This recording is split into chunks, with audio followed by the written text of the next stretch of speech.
We received some message from the Pawnee people that they would like to have us travel to their land. In this gathering, they came here and we showed them who we are today, and they've invited us to return down there for a ceremony.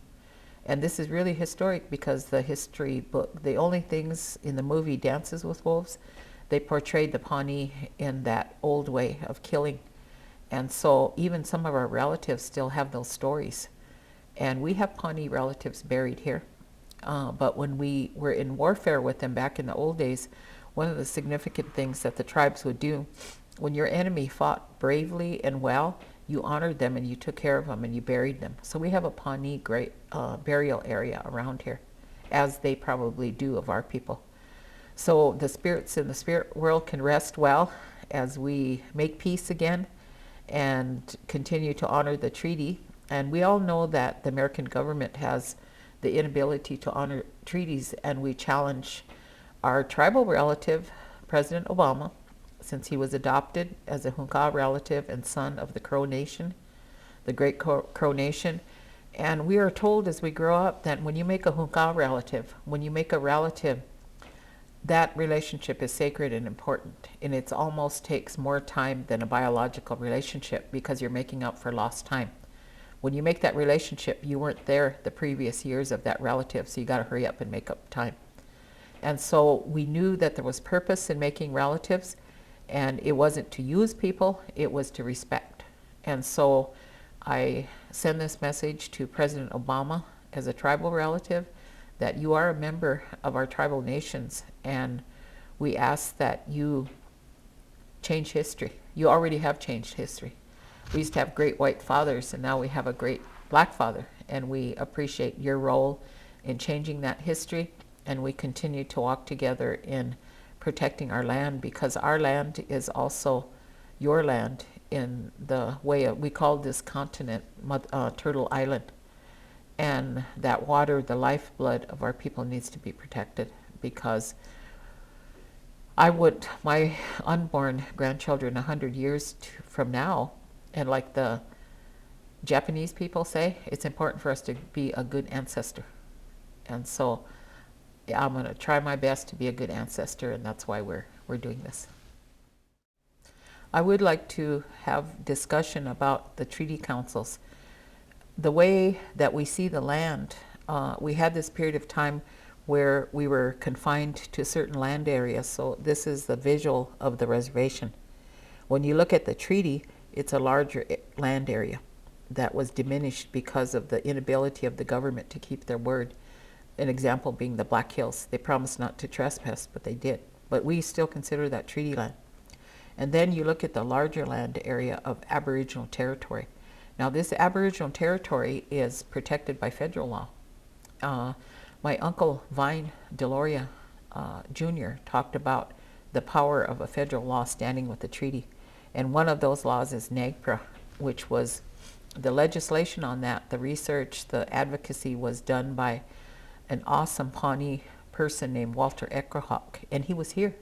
He graced us with his presence, and in that federal law, NAGPRA, Native American Graves Protection and Repatriation Act, it recognizes Aboriginal territory, and our territory extends out to the Rockies, it extends into Canada, it extends into Oklahoma, Kansas, and it extends into beyond the Great Lakes area. And so when any kind of development in this day and age happens, according to National Historic Preservation Act and the National Environmental Policy Act, they have to consult with us. And so we have reservation, treaty, and Aboriginal territory. And so we have rights that we're defending, and within that, there's been some change. Like any other nation, we have evolved. Time has changed our structures, but we try as much as possible to hang on to that through our language. I am a speaker. My first language is Dakota, and the language has codes in it. There are certain behaviors that you're told to hang on to by the way you speak your language. And it's not that speaking your language, it makes you better than anybody. It's just that you've received that little computer chip that says this is what you do. This is what the secret of the language is. And so following that code, we realized that when the colonial people first came to the shores of Turtle Island, they wanted to make a treaty with the people on the Aboriginal people on the eastern shores, and those people, bless their hearts, said, we can't make these treaties without our clan mothers and our mothers present. And so the women played a very strong role. They may not have been right in the middle. The Western thought came in and said you had to have 2/3 of your men here to sign a treaty. We never had such a thing as 2/3. That was a colonial construct. But because of the starvation, the time, the war, pretty soon it became a standard that a treaty said you had to have 2/3. It wasn't that way, it was consensus. In the old days, the brothers, the sons would go back and they would consult with the grandmothers and the mothers. And in a sense, it wasn't a strictly matriarchal, patriarchal society. It was what is called egalitarian. Egalitarian means that it's based on labor divided society. The men hunted, they went to war, but we also had Nacha women. We also had women sometime that would be involved in that, because my grandmother was one. And the women took care of the labor that needed to be done at home, but when the councils came together, the women were on the outside, but if they had something significant to say, they would throw a stone in the center and they would say, I need to speak. You know, my voice is not being heard. But it was done very respectfully. There was no demand. We weren't in the sense of the American definition of feminist, because we had our power. And that remains today. And now, this Treaty Council on Ihanktonwan, there are a lot of women in the forefront. And it doesn't make us think that we have more power than our brothers or our uncles, but we face a time where we fear that our hearts will be on the ground if we don't step forward. And so I am a female member on the Treaty Council, and that we have had grandmothers prior to me. A wonderful grandmother, Evelyn Blackmoon, she's passed into the spirit world, and she was on the Treaty Council. I think she remembers the 20s and the 30s. Unprecedented. She was able to make an impact. Margaret Zephyr, she was on the Treaty Council. They're both elders.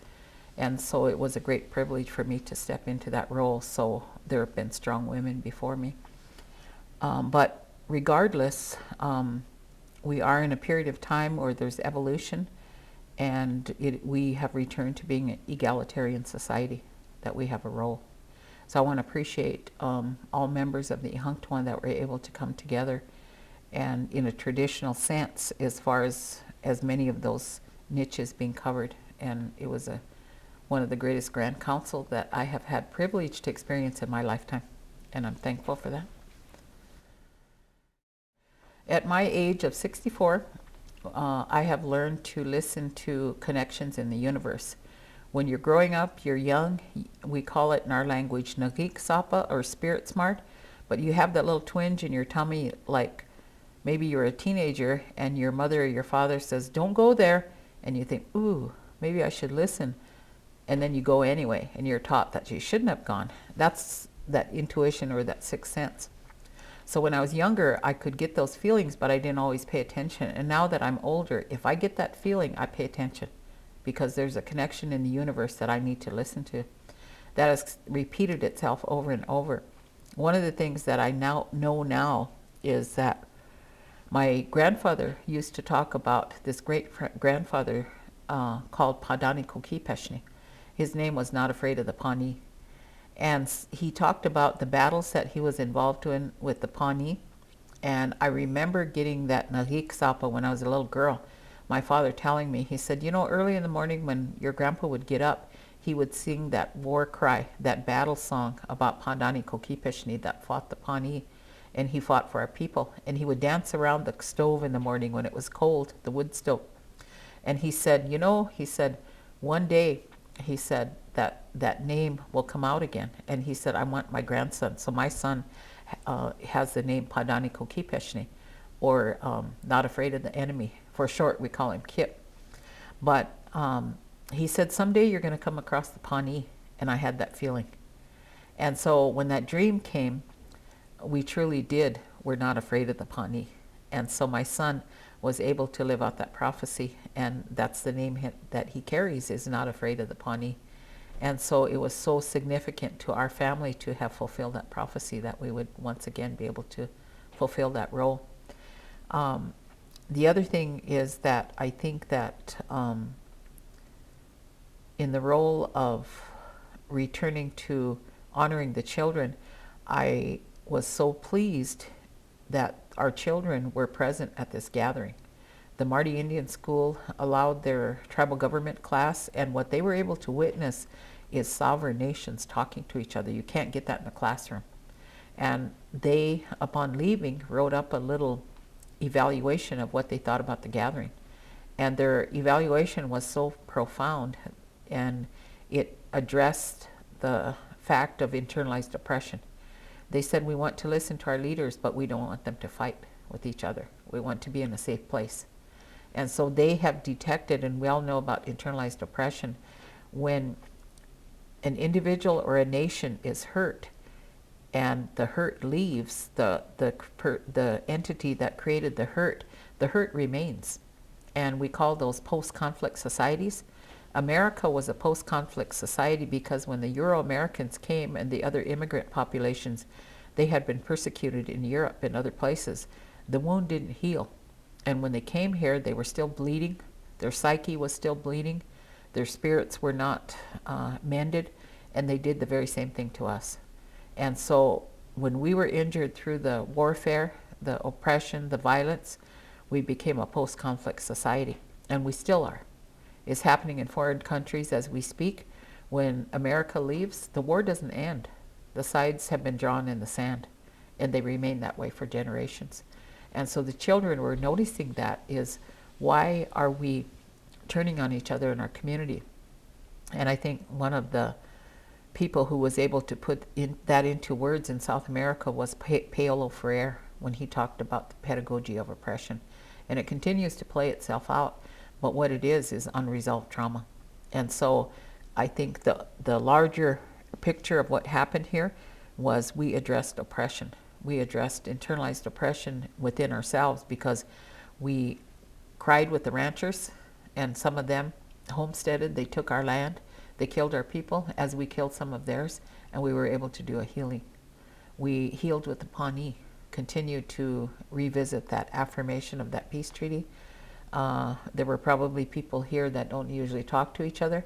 And so I think that there was a healing and call to leadership that took place here within the last few days. And the biggest message came from the children. They said, behave and be good to each other.